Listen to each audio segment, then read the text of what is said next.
तत्सत। अध्यात्म रामायण उत्तरकांड पंचम सर्ग।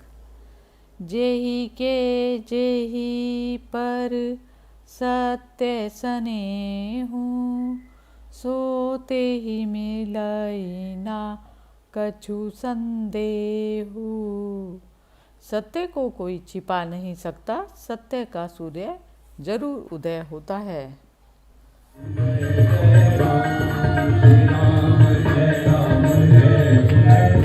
गीता। श्री महादेव जी पार्वती जी से बोले, रघुश्रेष्ठ भगवान राम संसार के मंगल के लिए धारण किए अपने दिव्य मंगल देह से रामायण रूप अति उत्तम कीर्ति की स्थापना कर पूर्व काल में जैसा आचरण राज ऋषि श्रेष्ठों ने किया वैसा ही स्वयं भी करने लगे। उदार बुद्धि लक्ष्मण जी के पूछने पर वे प्राचीन उत्तम कथाएं सुनाया करते थे। इसी प्रसंग में श्री रघुनाथ जी ने राजा नृग को प्रमादवश ब्राह्मण के श्राप से त्रियग योनि प्राप्त करने का वृतांत भी सुनाया। किसी दिन भगवान राम, जिनके चरण कमलों की सेवा साक्षात लक्ष्मी जी करती हैं, एकांत में बैठे हुए थे। उस समय शुद्ध विचार वाले लक्ष्मण जी उनके पास जा उन्हें भक्ति पूर्वक प्रणाम कर अति विनीत भाव से कहा, हे महामते, आप शुद्ध ज्ञान स्वरूप समस्त देहधारियों के आत्मा, सबके स्वामी और स्वरूप से निराकार हैं, जो आपके चरण कमलों के लिए भ्रमर रूप है। उन परम भागवतों के सहवास के रसिकों को ही आप ज्ञान दृष्टि से दिखलाई देते हैं। हे प्रभु, योगी जन जिनका निरंतर चिंतन करते हैं, संसार से छुड़ाने वाले उन आपके चरण कमलों की मैं शरण हूँ।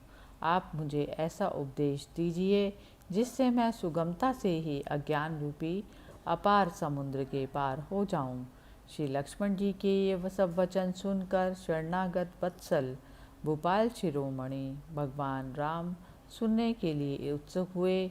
लक्ष्मण को उनके अज्ञान अंधकार का नाश करने के लिए प्रसन्नचित्त से ज्ञान उपदेश करने लगे। वे बोले, सबसे पहले अपने अपने वर्ण और आश्रम के लिए बतलाई हुई क्रियाओं का यथावत पालन कर चित्त शुद्ध हो जाने पर उन कर्मों को छोड़ दें और शम दम आदि साधनों से संपन्न हो आत्मज्ञान की प्राप्ति के लिए सद्गुरु की शरण में जाएं। कर्म देहांतर की प्राप्ति के लिए ही स्वीकार किए गए हैं, क्योंकि उनमें प्रेम रखने वाले पुरुषों से इष्ट अनिष्ट दोनों ही प्रकार की क्रियाएं होती हैं। उनसे धर्म और अधर्म दोनों की ही प्राप्ति होती है और उनके कारण शरीर प्राप्त होता है, जिससे फिर कर्म होते हैं। इसी प्रकार इस संसार चक्र के समान ये सब चलता रहता है। संसार का मूल कारण अज्ञान है और इन शास्त्रीय विधि वाक्यों में उस अज्ञान का नाश ही उपाय बतलाया गया है। अज्ञान का नाश करने में ज्ञान ही समर्थ है, सकाम कर्म नहीं, क्योंकि उस अज्ञान से उत्पन्न होने वाला कर्म उसका विरोधी नहीं हो सकता। सकाम कर्म द्वारा अज्ञान का नाश अथवा राग का क्षय नहीं हो सकता, बल्कि उससे दूसरे सदोष कर्म की उत्पत्ति होती है। उससे पुनः संसार की प्राप्ति होना अनिवार्य है। इसीलिए बुद्धिमान को ज्ञान विचार में ही तत्पर होना चाहिए। कुछ वितर्कवादी ऐसा कहते हैं कि जिस प्रकार वेद के कथनानुसार ज्ञान पुरुषार्थ का साधक है, वैसे ही कर्म वेद विहित हैं और प्राणियों के लिए कर्मों की अवश्य कर्तव्यता का विधान भी है। इसीलिए वे कर्म ज्ञान के सहकारी हो जाते हैं। साथ ही श्रुति ने कर्म ना करने में दोष भी बतलाया है। इसीलिए मुमुक्षु को उन्हें सर्वदा करते रहना चाहिए। और यदि कोई कहे कि ज्ञान स्वतंत्र है एवं निश्चय ही अपना फल देने वाला है, उसे मन में भी किसी और की सहायता की आवश्यकता नहीं है, तो उसका यह कहना ठीक नहीं होगा, क्योंकि जिस प्रकार यज्ञ सत्य कर्म होने पर भी अन्य कारक आदि की अपेक्षा करता ही है, उसी प्रकार विधि से प्रकाशित कर्मों के द्वारा ही ज्ञान मुक्ति का साधन हो सकता है। अतः कर्मों का त्याग उचित नहीं। सिद्धांती ऐसा जो कोई कुतर्की कहते हैं, उनके कथन में प्रत्यक्ष विरोध होने के कारण यह ठीक नहीं है, क्योंकि कर्म देह अभिमान से होता है और ज्ञान अहंकार के नाश होने पर सिद्ध होता है। वेदांत वाक्यों का विचार करते करते विशुद्ध विज्ञान के प्रकाश से उद्भासित जो चरम आत्मवृत्ति होती है, उसी को विद्या आत्मज्ञान कहते हैं। इसके अतिरिक्त कर्म संपूर्ण कारक आदि की सहायता से होता है, किंतु विद्या समस्त कारक आदि का अनित्य तत्व की भावना द्वारा नष्ट कर देती है। इसीलिए समस्त इंद्रियों के विषयों से निवृत्त होकर निरंतर आत्म अनुसंधान में लगा हुआ बुद्धिमान पुरुष संपूर्ण कर्मों का सर्वथा त्याग करे, क्योंकि विद्या का विरोधी होने के कारण कर्म का उसके साथ समुच्चय नहीं हो सकता। जब तक माया मोहित रहने के कारण मनुष्य का शरीर आदि में आत्मभाव है, तभी तक उसे वैदिक कर्म अनुष्ठान कर्तव्य है। नेति नेति आदि वाक्यों से संपूर्ण अनात्म वस्तुओं का निषेध करके अपने परमात्म स्वरूप को जान लेने पर फिर उसे समस्त कर्मों को छोड़ देना चाहिए। जिस समय परमात्मा और जीवात्मा के भेद को दूर करने वाला प्रकाशमय विज्ञान अंतःकरण में स्पष्टतया भासित होने लगता है, उसी समय आत्मा के लिए संसार प्राप्ति के कारण माया अनायास ही कारक आदि के सहित लीन हो जाती है। श्रुति प्रमाण से उसके नष्ट कर दिए जाने पर भी वह अपना कार्य करने में समर्थ भी किस प्रकार हो सकेगी, क्योंकि परमार्थ तत्व एकमात्र ज्ञान स्वरूप निर्मल और अद्वितीय है। अतः बोध हो जाने पर फिर अविद्या उत्पन्न नहीं होती। जब एक बार नष्ट हो जाने पर अविद्या का फिर जन्म नहीं होता, तो बोधवान को मैं इस कर्म का करता हूँ ऐसी बुद्धि कैसे हो सकती है। इसीलिए ज्ञान स्वतंत्र है, उसे जीव के मोक्ष के लिए किसी और कर्म आदि की अपेक्षा नहीं, वह स्वयं अकेला ही उसके लिए समर्थ है। इसके सिवा तैत्तिरीय शाखा की प्रसिद्ध श्रुति भी आग्रहपूर्वक स्पष्ट कहती है कि समस्त कर्मों का त्याग करना ही अच्छा है, तथा एतावत इत्यादि वाजस्नेयी शाखा की श्रुति भी कहती है कि मोक्ष का साधन ज्ञान ही है, कर्म नहीं। और तुमने जो ज्ञान की समानता में यज्ञ आदि का दृष्टांत दिया तो सो ठीक नहीं है, क्योंकि उन दोनों के फल अलग अलग हैं। इसके अतिरिक्त यज्ञ तो होता ऋत्विक, यजमान आदि बहुत से कारकों से सिद्ध होता है, और ज्ञान इससे विपरीत है, अर्थात वह कारक आदि से साध्य नहीं है। कर्म के त्याग करने से मैं अवश्य प्रायश्चित भागी होऊंगा, ऐसी अनात्म बुद्धि अज्ञानियों को हुआ करती है, तत्वज्ञानी को नहीं। इसीलिए विकार रहित चित्त वाले बोधवान पुरुष को विहित कर्मों का भी विधिपूर्वक त्याग करना चाहिए। यदि शुद्ध चित्त होकर श्रद्धापूर्वक गुरु की कृपा से तत्वमसि इस महावाक्य के द्वारा परमात्मा और जीवात्मा की एकता जानकर सुमेरु के समान निश्चल एवं सुखी हो जाएं, यह नियम ही है कि प्रत्येक वाक्य का अर्थ जानने में पहले उसके पदों के अर्थ का ज्ञान ही कारण है। तत् और त्वम पद क्रम से परमात्मा और जीवात्मा के वाचक हैं, और असि उन दोनों की एकता करता है। इन दोनों जीवात्मा और परमात्मा में जीवात्मा प्रत्येक अंतःकरण का साक्षी है और परमात्मा परोक्ष इंद्रियातीत है। इस वाच्य अर्थ रूप विरोध को छोड़कर और लक्षणावृत्ति से लक्षित उनकी शुद्ध चेतनता को ग्रहण कर उसे ही अपना आत्मा जाने और इस प्रकार एक ही भाव से स्थित हों। इन तत् और त्वम पदों में एक रूप होने के कारण जहति लक्षणा नहीं हो सकती, और परस्पर विरोध होने के कारण अजह लक्षणा भी नहीं हो सकती। इसीलिए सोहम यह वही है। इन दोनों पदों के अर्थ की भांति इन तत् और त्वम पदों में भी भाग्य त्याग लक्षणा ही निर्दोषता से हो सकती है। पृथ्वी आदि पंचीकृत भूतों से उत्पन्न हुए सुख दुख आदि कर्म भोगों के आश्रय और पूर्वज उपार्जित कर्म फल से प्राप्त होने वाले इस मायाजाल आदि अंतवान शरीर को विज्ञजन आत्मा की स्थूल उपाधि मानते हैं और मन बुद्धि 10 इंद्रियां और 5 घ्राण से युक्त और अपंचीकृत भूतों से उत्पन्न हुए सूक्ष्म शरीर को जो भोक्ता के सुख दुख आदि अनुभव का साधन है आत्मा का दूसरा देह मानते हैं। इसके अतिरिक्त अनादि और अनिर्वच्य मायामय कारण शरीर ही जीव का तीसरा देह है। इस कारण उपाधि भेद से सर्वथा पृथक स्थित अपने आत्मस्वरूप को क्रमशः उपाधियों का बाध करते हुए अपने हृदय में निश्चय करें। स्फटिक मणि के समान यह आत्मा भी अन्नमय आदि भिन्न भिन्न कोशों में उनके संग से उन्हीं के आकार का भासने लगता है, किंतु इसका भली प्रकार विचार करने से यह अद्वितीय होने के कारण असंग रूप और अजन्मा निश्चित होता है। त्रिगुणात्मका बुद्धि ही स्वप्न, जागृत और सुषुप्ति भेद से 3 प्रकार की वृत्तियां दिखाई देने लगती हैं, किंतु इन तीनों वृत्तियों में से प्रत्येक का एक दूसरे में व्यभिचार होने के कारण ये एकमात्र कल्याण स्वरूप नित्य परब्रह्म में मिथ्या है, अर्थात उसमें इन वृत्तियों का सर्वथा अभाव है। बुद्धि की वृत्ति ही देह, इंद्रिय, प्राण, मन और चेतन आत्मा के संघात रूप से निरंतर परिवर्तित होती रहती है। यह वृत्ति तमोगुण से उत्पन्न होने वाली होने के कारण अज्ञान रूपा है और जब तक यह रहती है तब तक ही संसार में जन्म होता है।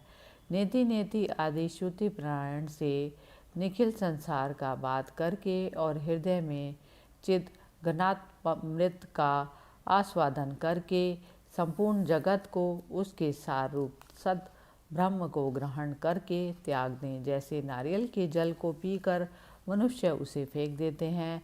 आत्मा ना कभी मरता, ना कभी जन्मता, ना कभी क्षीण होता और ना ही बढ़ता है। वह पुरातन संपूर्ण विशेषणों से रहित सुख स्वरूप स्वयं प्रकाश सर्वगत और अद्वितीय है। जो इस प्रकार ज्ञानमय और सुख स्वरूप है, उसमें यह दुखमय संसार की प्रतीति कैसे हो सकती है? यह तो अध्यास के कारण अज्ञान से ही दिखाई दे रहा है। ज्ञान से तो यह एक क्षण में ही लीन हो जाता है, क्योंकि ज्ञान और अज्ञान का परस्पर विरोध है। ब्रह्म से जो अन्य में भी प्रतीति होती है, उसी को विद्वानों ने अध्यास कहा है। जिस प्रकार असर्प रूप रज्जु आदि में सर्प की प्रतीति होती है, उसी प्रकार ईश्वर में संसार की प्रतीति होती है। जो विकल्प और माया से रहित है, उस सब के कारण निरामय, अद्वितीय और चित स्वरूप परमात्मा ब्रह्म में पहले इस अहंकार रूप अध्यास की ही कल्पना है। सबके साक्षी आत्मा में इच्छा, अनिच्छा, राग, द्वेष और सुख दुख आदि बुद्धि की वृत्तियों ही जन्म मरण रूप संसार की कारण है, क्योंकि सुषुप्ति में इनका अभाव हो जाने पर हमें आत्मा का सुख रूप से भान होता है। अनादि अविद्या से उत्पन्न हुई बुद्धि में प्रतिबिंबित यह चेतना का प्रकाश ही जीव कहलाता है। बुद्धि के साक्षी रूप से आत्मा उससे पृथक है। वह परात्मा तो बुद्धि से अपरिचिन्न है। अग्नि से तपे हुए लोहे के समान चिदाभास साक्षी आत्मा तथा बुद्धि के एकत्र होने से परस्पर अन्य ध्यास होने के कारण क्रमशः उनकी चेतनता और जड़ता प्रतीत होती है। अर्थात जिस प्रकार अग्नि से तपे हुए लोह पिंड में अग्नि और लोहे का तादात्म्य हो जाने से लोहे का आकार अग्नि में और अग्नि की उष्णता लोहे में दिखाई देने लगती है, उसी प्रकार बुद्धि और आत्मा का तादात्म्य हो जाने पर आत्मा की चेतनता बुद्धि आदि में और बुद्धि आदि की जड़ता आत्मा में प्रतीत होने लगती है। इसीलिए अध्यासवश बुद्धि से लेकर शरीर पर्यंत अनात्म वस्तुओं को ही आत्मा मानने लगते हैं। गुरु के समीप रहने से और वेद वाक्यों में आत्मज्ञान का अनुभव होने पर अपने हृदयस्थ उपाधि रहित आत्मा का साक्षात्कार करके आत्मा रूप प्रतीत होने वाले देह आदि संपूर्ण जड़ पदार्थों का त्याग कर देना चाहिए। प्रकाश स्वरूप अजन्मा, अद्वितीय, निरंतर, भासमान, अत्यंत निर्मल, विशुद्ध, विज्ञान घन, निरामय, क्रिया रहित और एकमात्र आनंद स्वरूप हैं। मैं सदा ही मुक्त, अचिंत्य शक्ति, अतीन्द्रिय, ज्ञान स्वरूप, अविकृत रूप और अनंत पार हूँ। वेदवादी पंडित जन अहर्निश मेरा ध्यान हृदय में चिंतन करते हैं। इस प्रकार सदा आत्मा का अखंड वृत्ति से चिंतन करने वाले पुरुष के अंतःकरण में उत्पन्न हुई विशुद्ध भावना तुरंत ही कारक आदि के सहित अविद्या का नाश कर देती है। जिस प्रकार नियमानुसार सेवन की हुई औषधि रोग को नष्ट कर डालती है, आत्मचिंतन करने वाले पुरुष को चाहिए कि एकांत देश में इंद्रियों को उनके विषय से हटाकर और अंतःकरण को अपने अधीन करके बैठें तथा आत्मा में स्थित होकर और किसी साधन का आश्रय न लेकर शुद्ध चित हुआ केवल ज्ञान दृष्टि द्वारा एक ही आत्मा की ही भावना करें। यह विश्व परमात्म स्वरूप है ऐसा समझकर इसे सबके कारण रूप आत्मा में लीन करें। इस प्रकार जो पूर्ण चिदानंद स्वरूप से स्थित हो जाता है उसे बाह्य अथवा आंतरिक किसी भी वस्तु का ज्ञान नहीं रहता। समाधि प्राप्त होने के कारण पूर्व ऐसा चिंतन करे कि संपूर्ण चराचर जगत केवल ओंकार मात्र है। यह संसार वाच्य है और ओंकार इसका वाचक है। अज्ञान के कारण ही इसकी प्रतीति होती है। ज्ञान होने पर इसका कुछ भी नहीं रहता। ओंकार में अ, उ और मा ये तीन वर्ण हैं। इनमें अकार विश्व जागृति के अभिमानी का वाचक है, उकार तेजस स्वप्न का अभिमानी कहलाता है और मकार प्राज्ञ सुषुप्ति के अभिमानी को कहते हैं। यह व्यवस्था समाधि लाभ से पहले की है। तत्व दृष्टि से ऐसा कोई भेद नहीं है। नाना प्रकार के स्थित आकार रूप विश्व पुरुष को उकार में लीन करे और ओंकार के द्वितीय वर्ण तेजस रूप उकार को उसके अंतिम वर्ण मकार में लीन करे। फिर कारण आत्मा प्राज्ञ रूप मकार को भी चिद घन रूप परमात्मा में लीन करे और ऐसी भावना करे कि वह नित्य मुक्त विज्ञान स्वरूप उपाधिहीन निर्मल पर ब्रह्म मैं ही हूँ। इस प्रकार निरंतर परमात्मा भावना करते करते जो आत्मानंद में मग्न हो गया तथा जिसे संपूर्ण दृश्य प्रपंच विस्मृत हो गया, वह नित्य आनंद आत्मानंद का अनुभव करने वाला जीवन मुक्त योगी निरंतर समुद्र के समान साक्षात मुक्त स्वरूप हो जाता है। इस प्रकार जो निरंतर समाधि योग का अभ्यास करता है, जिसके संपूर्ण इंद्रिय गोचर विषय निवृत्त हो गए हैं तथा जिसने काम क्रोध आदि संपूर्ण शत्रुओं को परास्त कर दिया है, उस छयों इंद्रियों को जीतने वाले महात्मा को मेरा निरंतर साक्षात्कार होता है। इस प्रकार अहर्निश आत्मा का ही चिंतन करता हुआ मुनि सर्वदा समस्त बंधनों से मुक्त होकर रहे तथा कर्ता भोक्तापन के अभिमान को छोड़कर प्रारब्ध फल भोगता रहे। इससे वह अंत में साक्षात मुझ में ही लीन हो जाता है।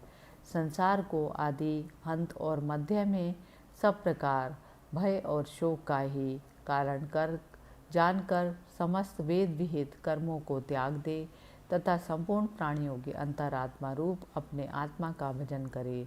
जिस प्रकार समुद्र में जल, दूध में दूध, महाकाश में घटाकाश आदि और वायु में वायु मिलकर एक हो जाते हैं, उसी प्रकार इस संपूर्ण प्रपंच को अपने आत्मा के साथ अभिन्न रूप से चिंतन करने से जीव मुझ परमात्मा के साथ अभिन्न भाव से स्थित हो जाता है। यह जो जगत है वह श्रुति, युक्ति और प्रमाण से बाधित होने के कारण चंद्रभेद और दिशाओं में होने वाले दिग्भ्रम के समान मिथ्या ही है। ऐसी भावना करता हुआ लोक व्यवहार में स्थित मुनि इसे देखे जब तक सारा संसार मेरा ही रूप दिखलाई ना दे, तब तक निरंतर मेरी आराधना करता रहे। जो श्रद्धालु और उत्कट भक्त होता है उसे अपने हृदय में सर्वदा मेरा ही साक्षात्कार होता है। हे प्रिय, संपूर्ण श्रुतियों के सार रूप इस गुप्त रहस्य को मैंने निश्चय करके तुमसे कहा है, जो बुद्धिमान इसका मनन करेगा वह तत्काल समस्त पापों से मुक्त हो जाएगा। भाई, यह जो कुछ जगत दिखाई देता है यह सब माया है। इसे अपने चित्त से निकालकर मेरी भावना से शुद्ध चित्त और सुखी होकर आनंदपूर्ण और क्लेश शून्य हो जाओ। जो पुरुष अपने चित्त से मुझ गुणातीत निर्गुण का अथवा कभी कभी मेरे सगुण रूप का भी सेवन करता है, वह मेरा ही रूप है। वह अपनी चरण रज के स्पर्श से सूर्य के समान संपूर्ण त्रिलोकी को पवित्र कर देता है। यह अद्वितीय ज्ञान समस्त श्रुतियों का एकमात्र सार है। इसे वेदांत वेद्य भगवत पाद मैंने ही कहा है। जो गुरु भक्ति संपन्न पुरुष इसका श्रद्धापूर्वक पाठ करता है, उसकी यदि मेरे वचनों में प्रीति होगी तो वह मेरा ही रूप हो जाएगा। इति श्रीमद् अध्यात्म रामायणे उमा महेश्वर संवादे उत्तरकांडे पंचम सर्गः समाप्त। हरि ओम तत्सत्।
Hare